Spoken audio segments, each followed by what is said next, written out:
Bismillahirrahmanirrahim. Alhamdulillahilladzi ahdayana binimatil islami wa nimatil iman. Wassalatu wassalamu ala khairil anami sayyidina wa nabiyyina Muhammad sallallahu alaihi wasallam wa ala alihi wa sahbihi ajmain. Rabbi shrah li sadri wa yassir li amri wahlul 'uqdatam min lisani yafqahu qawli, amma ba'd. Alhamdulillah, pada kesempatan kali ini izinkan saya Ardianto Bayu Wibowo, nomor induk mahasiswa 1909 027 001 pada prodi Magister Manajemen Sekolah Pasca Sarjana Universitas Muhammadiyah Profesor Dr. Hamka pada mata kuliah Manajemen Strategis dengan dosen pengampu Insinyur Haji Muhdi MS PhD pada tugas partisipasi ketiga, yaitu menyusun jawaban dengan membaca bagian-bagian penting dari materi pada pertemuan ketiga, klasifikasi strategi.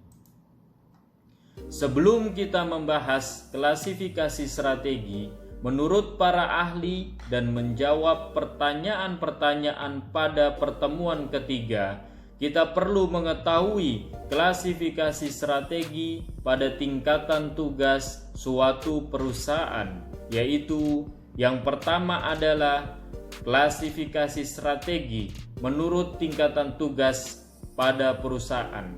Strategi generik, suatu pendekatan strategi perusahaan dalam rangka mengungguli pesaing dalam industri sejenis. Dalam praktek, setelah perusahaan mengetahui strategi genetiknya, untuk implementasinya akan ditindaklanjuti dengan langkah penemuan strategi yang lebih operasional. Kemudian, strategi utama.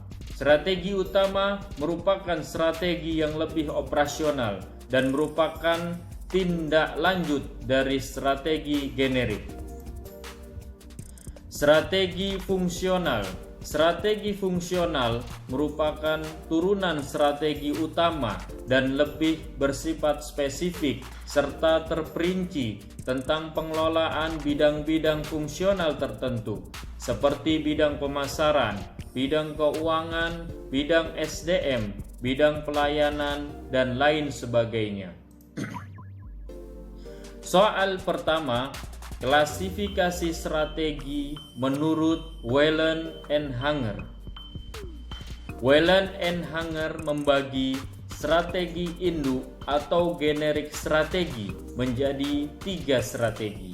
Kemudian strategi utama atau grand strategi menjadi 11 strategi.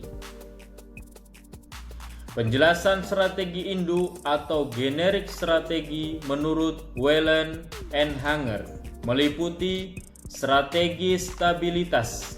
Strategi ini menekankan tidak bertambahnya produk, pasar, dan fungsi-fungsi perusahaan lain karena perusahaan berusaha meningkatkan efisiensi di segala bidang. Strategi ini berisiko rendah dan dilakukan pada produk yang sudah dewasa. Kemudian strategi ekspansi, strategi peluasan produk, pasar, dan fungsi-fungsi lain sehingga aktivitas perusahaan meningkat. Ada risiko pada strategi ini. Dan kemudian strategi penciutan, strategi pengurangan produk, pasar, dan fungsi-fungsi lain khususnya yang mempunyai cash flow negatif. Strategi ini diterapkan pada bisnis yang menurun. Penjelasan strategi utama Whelan and Hanger. Strategi pertumbuhan meliputi pertumbuhan konsentrasi terbagi menjadi horizontal, yaitu memperluas segmen pasar atau internal, atau melakukan akuisisi atau joint venture atau eksternal. Kemudian vertikal, mengambil alih fungsi pemasok ke belakang dan distributor ke depan.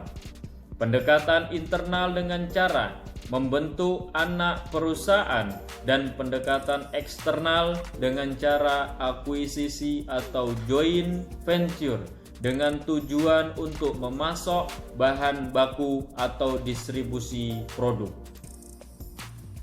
Kemudian pertumbuhan diversifikasi, menambah produk atau divisi dengan sasaran menjaga pangsa atau mengurangi persaingan, menekan biaya atau meningkatkan keuntungan, yaitu dengan terpusat menambah produk atau menambah divisi yang sebelumnya sudah ada. Kemudian konglomerasi, menambah produk atau menambah divisi yang tidak ada hubungannya dengan yang dimiliki sebelumnya. Penjelasan strategi utama Whelan and Hanger, strategi stabilitas, meliputi strategi istirahat yang merupakan konsolidasi sumber daya setelah pertumbuhan cepat atau strategi sementara. Kemudian strategi waspada, menjalankan usaha secara hati-hati karena adanya faktor penting yang berubah. Kemudian strategi tanpa perubahan. Perusahaan tidak perlu melakukan perubahan yang berarti, tetap menjalankan usaha dengan sedikit penyesuaian.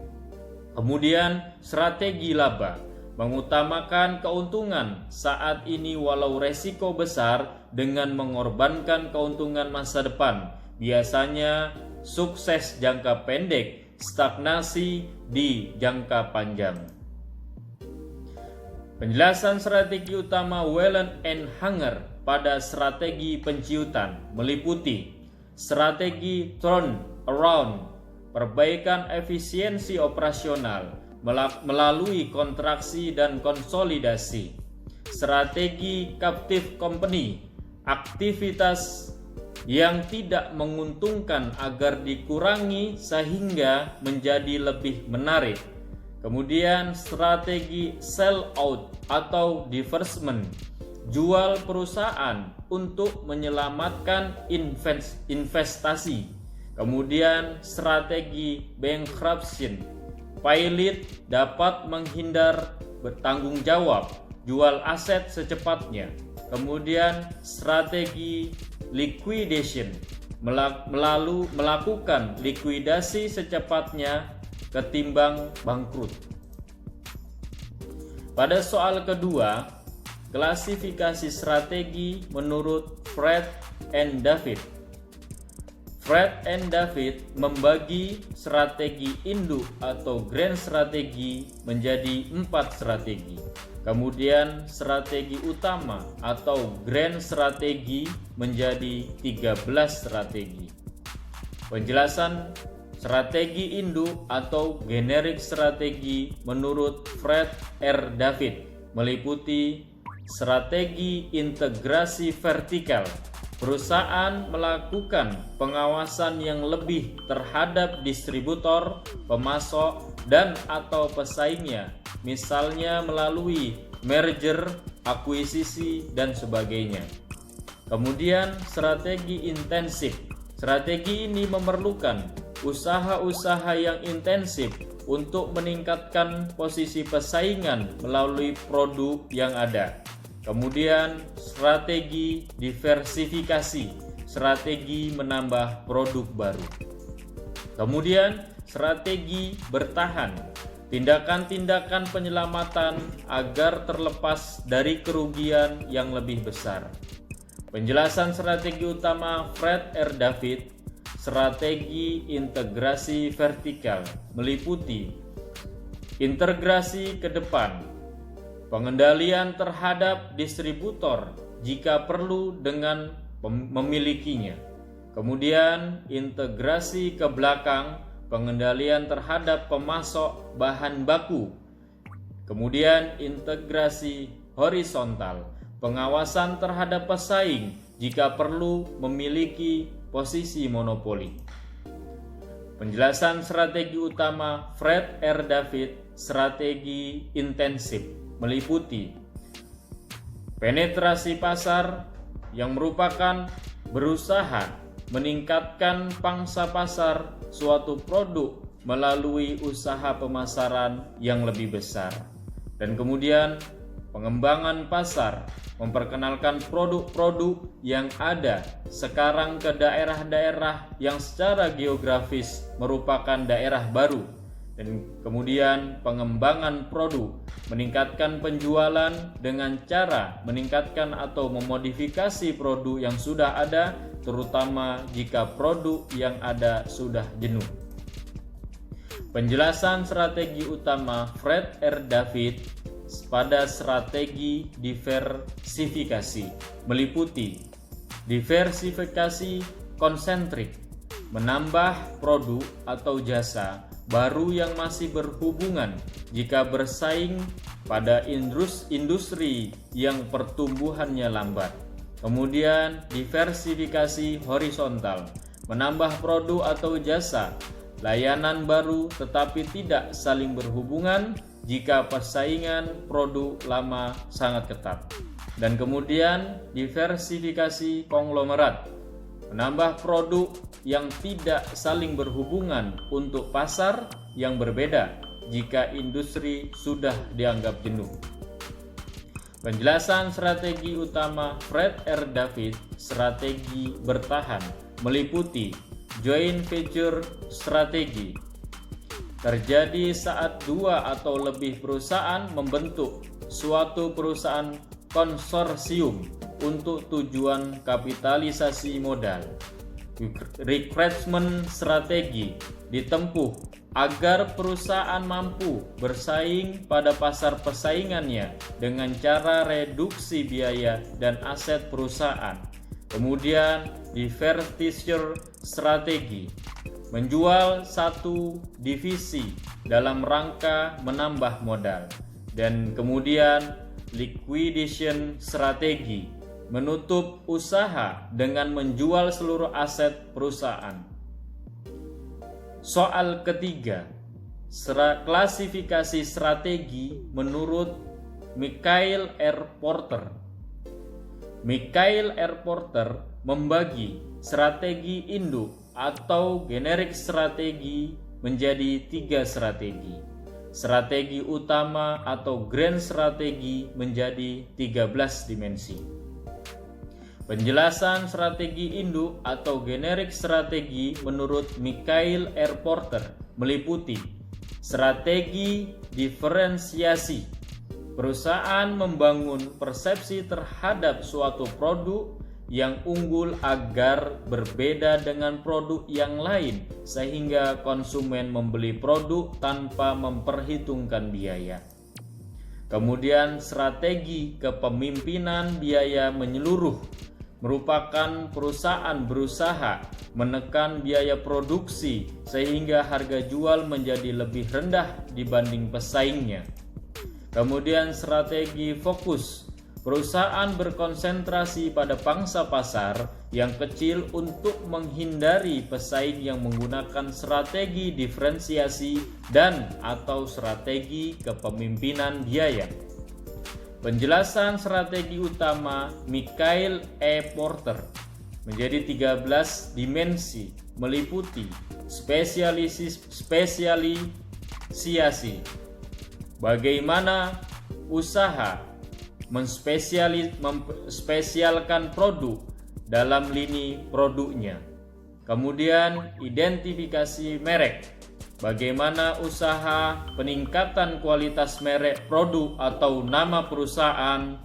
Dan kemudian dorong versus tarik. Bagaimana upaya meningkatkan kualitas merek dan atau nama perusahaan secara langsung pada konsumen akhir versus dukungan saluran distribusi dalam menjual produknya. Kemudian seleksi saluran. Bagaimana kualitas pemilihan saluran distribusi milik perusahaan. Kemudian layanan. Bagaimana tingkat layanan tambahan yang dilakukan perusahaan. Kemudian kebijakan harga, bagaimana tingkatan posisi harga produk relatif pada pasarnya. Kemudian leverage, bagaimana tingkatan kemampuan finansial dan operasional yang dimiliki.